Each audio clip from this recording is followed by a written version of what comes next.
Hello दोस्तों, कैसे हो। सारी दुनिया में अमन चैन चल रहा था, सिर्फ रशिया और यूक्रेन का झमेला था। वो लगभग यूरोप में ही है, यूक्रेन भी, और रशिया भी आधा यूरोप में ही है।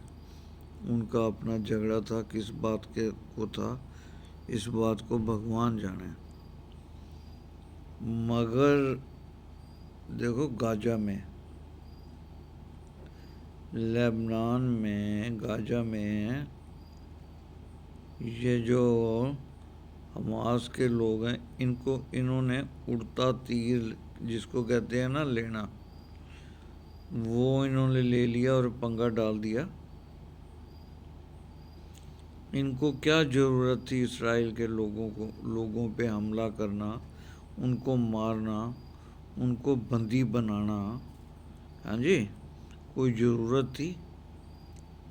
पानी इज़राइल से आता है, बिजली इज़राइल से आती है, सब्जियां इज़राइल से आता है, वो सामान इज़राइल प्रोवाइड कराता है इनको।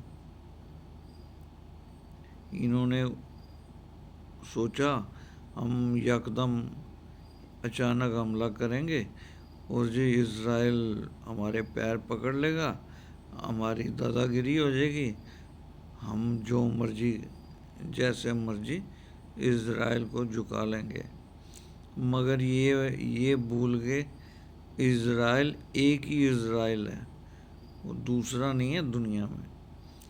वो गलत को गलत और ठीक को ठीक कहता है।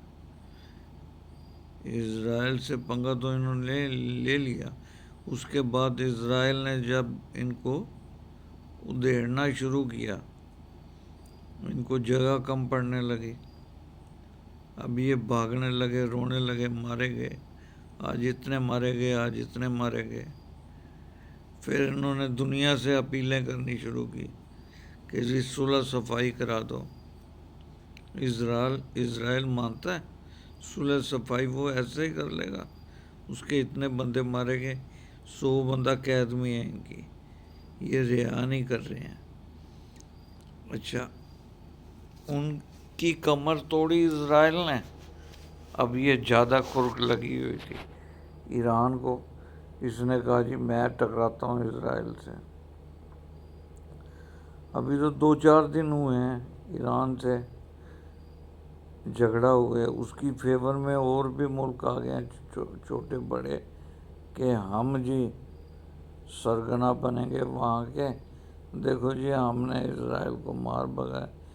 इज़राइल मार खाता है, अमेरिका उसके साथ है, यूरोप के मुल्क उसके साथ हैं, वो मार खाएगा।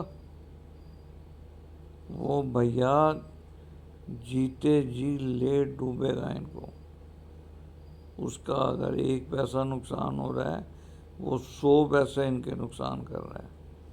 ये बात इन लोगों को समझ नहीं आ रही कि गलती मान ले, पाँव पकड़ ले इज़राइल के।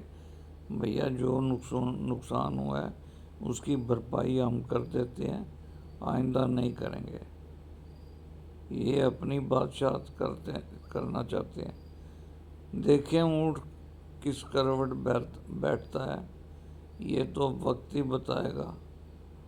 बहुत नुकसान हो रहा है लोग दुनिया में, जो कि ठीक नहीं इस दुनिया के लिए। जय भारत।